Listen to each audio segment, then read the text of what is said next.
오늘 말씀은 에스겔 23장 1절부터 21절까지입니다. 에스겔 23장 1절부터 21절입니다.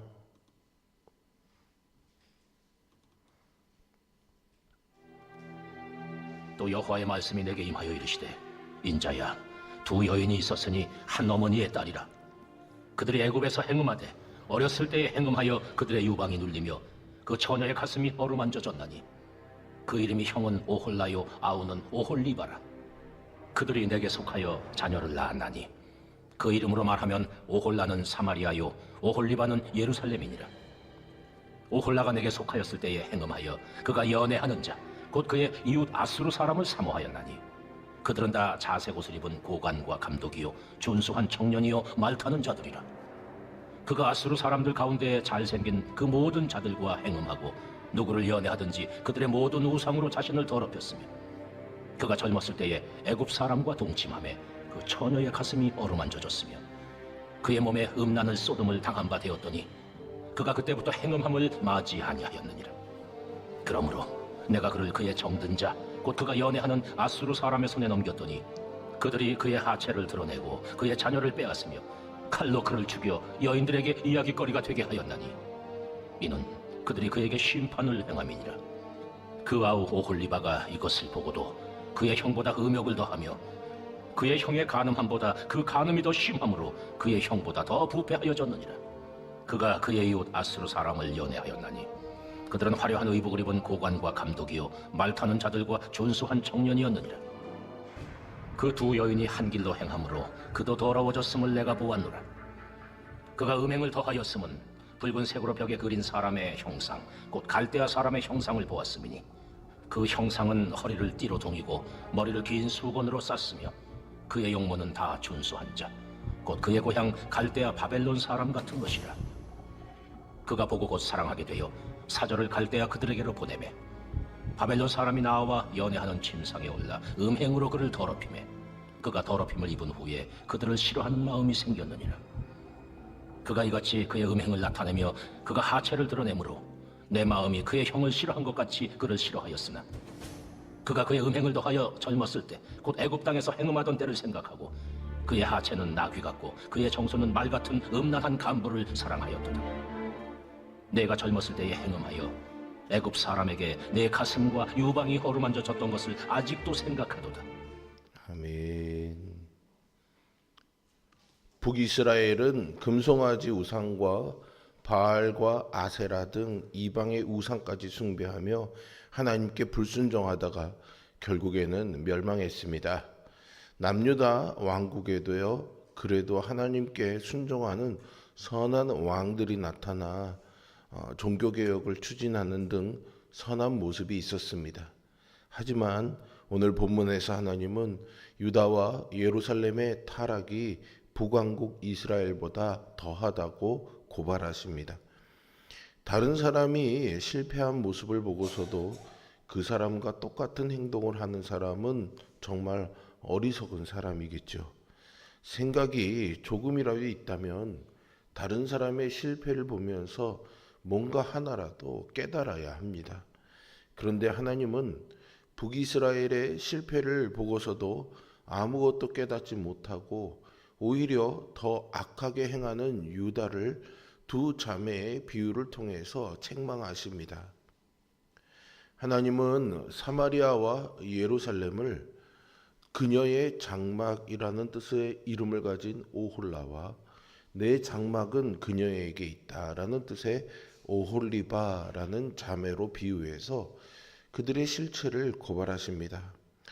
이 두 자매의 이름의 뜻에 담겨 있는 장막이라는 단어에서 이 이름이 유래됐음을 알 수 있는데요. 이 장막이라는 이름의 단어에서 유래된 이름을 사용하신 것은 하나님이 여전히 그들 가운데 거하시고 그들의 남편이 되셨다라는 의미입니다. 하나님은 사마리아, 그러니까 북이스라엘을 언니 오홀라에 비유하시는데요. 오홀라는 아수르 사람을 흠모해서 부유하고 권세를 누리는 잘생긴 남자들과 관계를 맺으며 음행을 저질렀습니다. 오홀라의 이런 바람기는 젊은 시절부터 애굽 사람과 음행하면서 이루어진 것이죠. 이는 당시 강대국이었던 아수르를 부러워하면서 그들과 동맹 맺기를 원하고 영적으로 행음한 북이스라엘을 비유합니다. 하지만 하나님은 북왕국과 남왕국을 모두 마치 당신의 아내와 같은 친밀한 언약 대상으로 여겨 오셨는데요. 그들은 그만 이방신들에게 마음을 빼앗겼습니다. 이스라엘이나 유다는 어렸을 때, 곧 애굽에 있을 때부터 행음한 전적을 가지고 있었습니다. 북이스라엘은 애굽에서 노예 생활할 때부터 애굽의 우상 숭배를 했던 조상들의 죄악을 버리지 못했고, 건국 초창기부터 베델과 단에 금송아지 우상을 만들어 영적 간음을 이어왔습니다. 그리고 하나님 대신 아수르를 사모하고 의지했습니다.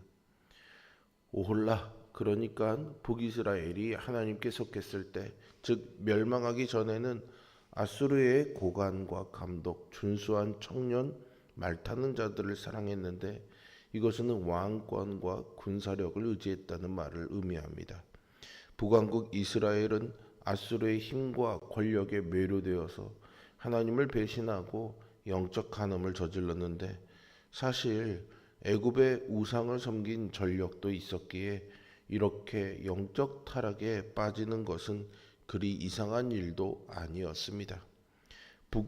그런데 북이스라엘은 그렇게 섬겼던 아수르에게 능욕당하고 멸망당하고 말지요. 우리가 하나님이 우리를 깨우치시기 위해서 보여주신 본보기를 보고 교훈을 얻지 못한다면 더 심각한 죄에 빠질 수밖에 없습니다. 금목자흑이라고요. 먹을 가까이 하면 자기도 모르게 거머쥐지 않습니까? 성도는 대양을 항해하는 배처럼 바다 위에 떠 있어도 바닷물이 들어오지 않도록 스스로 거룩함을 지켜나가야 합니다. 교회가 세상을 사랑하면 세상에 의해 능욕당하고 멸망당한다는 사실을 잊어서는 안 됩니다. 교회가 세상의 방법으로 성장하려 하거나 성도들이 사회적 지위나 재산으로 자부심을 표현하며 인정받으려 할 때 우리는 오홀라처럼 될 수 있다는 경각심을 가져야 합니다. 부모가 사랑으로 키운 귀한 두 딸이 있습니다. 그런데 큰딸이 고등학교 시절 잘못된 친구들을 만나서 나쁜 길로 빠집니다.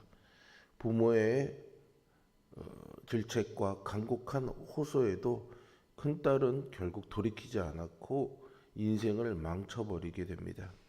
그런데 이를 지켜본 작은 딸이 언니보다 더 심하게 방황했습니다. 사람들은 언니를 보면서 왜 똑같이 따라가냐고 안타까워했는데요.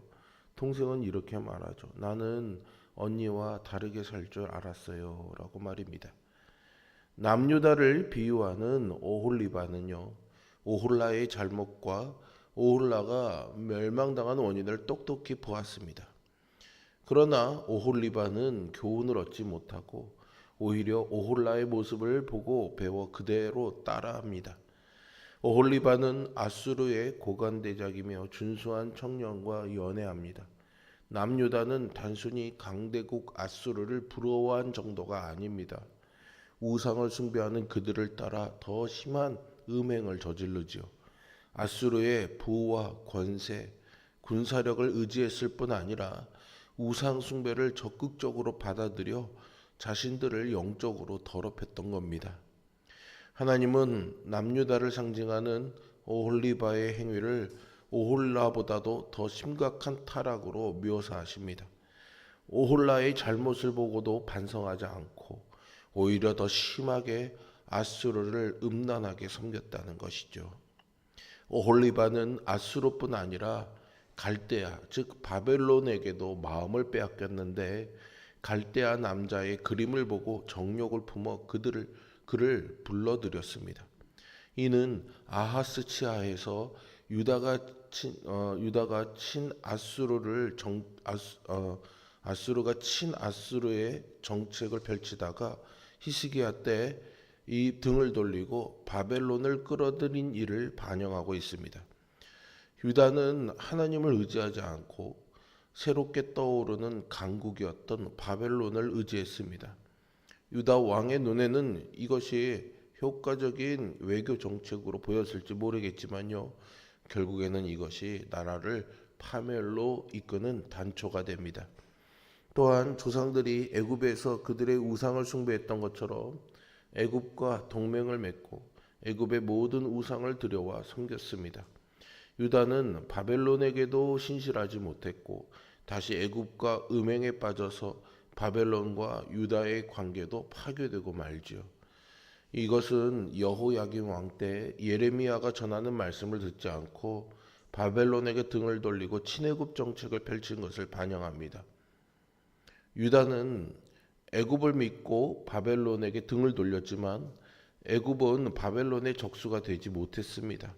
결국 유다는 바벨론에게 짓밟히고 말지요. 이것은요, 단순히 정치적인 선택이 아니라 영혼의 간음이자 배신이었습니다. 오홀라의 멸망을 보았지만 죄악과 쾌락 외에는 배운 것이 없습니다. 오히려 더 음란한 본성에 따라 더 많은 죄를 지은 것이죠. 유다의 왕들이 선지자들이 전하는 하나님의 말씀보다 주변 강대국들의 힘을 두려워하고 의뢰했기 때문에 임한 재앙이었습니다. 하나님이 원하시는 길을 걷기보다 세상적인 술수를 의지하다 보면은 이렇게 최악의 결말을 맞게 됩니다. 오늘 우리는 무너진 사람들과 타락한 세상을 보며 영적 경각심을 가져야 합니다. 보고도 깨닫지 못하면 심판을 피할 수 없습니다. 음행을 반복한 오홀라는 멸망했습니다.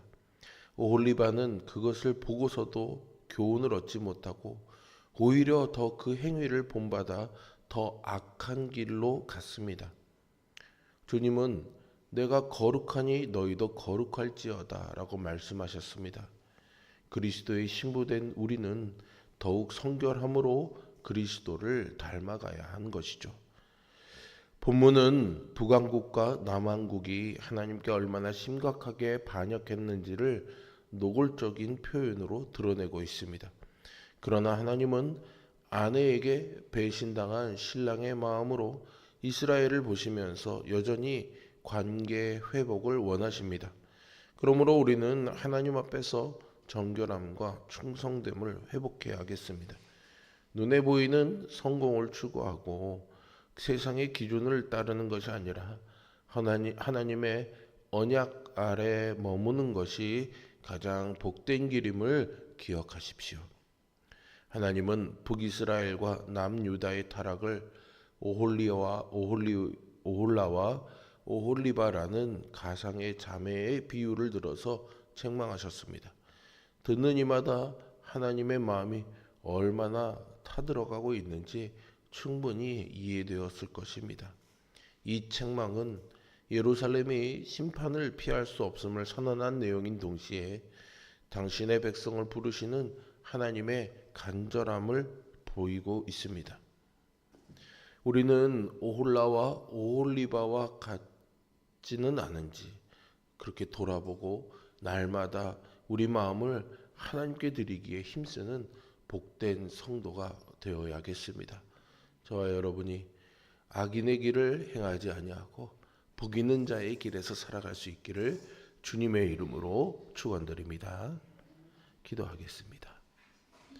전능하시고 살아계신 아버지 하나님, 이스라엘 백성들의 음행과 악행을 보시면서도 단박에 심판을 내리시기보다 돌이키기를 원하시며 끊임없이 경고하시며 그들의 죄악상을 낱낱이 드러내시는 하나님의 어미하심과 자비로우심을 동시에 보게 됩니다. 남들의 악행을, 다른 이들의 멸망을 혀를 차며 보면서도 나에게는 관대한 적용을 하고 있는 것은 아닌지, 남에게는 단호한 준엄한 심판의 잣대를 들이대면서 나의 죄악에는 눈을 감고 살아가고 있는 것은 아닌지, 그래서 오홀라보다 더 큰 악행을 향한 올리바의 모습으로 살아가고 있는 것은 아닌지 나를 겸손하게 돌아보는 시간이 되게 하여 주시고, 성령의 깨달으심으로 우리의 악행과 죄악이 우리 안에 있음을 알게 된다면 통회하는 심령도 허락하여 주시고 하나님 앞에 엎드리게 하여 주시옵소서. 거룩한 하나님의 백성으로 죄악된 이 세상에 살아가며 우리에게 세상의 악의 유혹이 늘 다가오지만 우리가 그 악을 수용하고 받아들이지 아니하며 하나님이 우리에게 주신 거룩함의 본성을 잘 지켜나갈 수 있도록 오늘도 우리를 지켜주시고 보호하여 주시고 도와주시옵소서. 예수 그리스도의 이름으로 기도합니다. 아멘. 하늘에 계신 우리 아버지,